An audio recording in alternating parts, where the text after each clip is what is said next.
بەوتەی دانیشتوانی شاری کۆبانێ بێت کە قسەیان لەگەڵ تیمی 1964 کردووە لە ڕۆژاوا.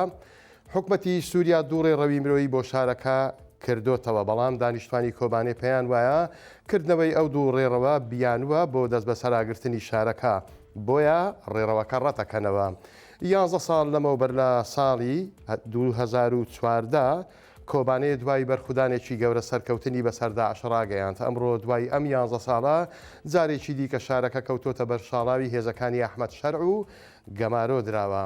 توانانەقی کە لەگەڵ تیمێکی 1964 لە ڕۆژ ئاوان قسەی لەگەڵ ژمارەیەک دانیشتوانی گەڕەکەکانی کانیا کوردان و شەید بۆتان و مەیدانی ئاشتی و مەیدانی ئازادی کردووە و دۆخی ئێستای شارەکەی لێپرسیون. ئەوان باسییان لەوە کردووە کە شارەکە گەمارۆ دراوە، خزمەت گوزاریەکانی وەک ئاو، کارەبا و ئینتەرنێت و سوتەمەنیش پەچی کەوتووە.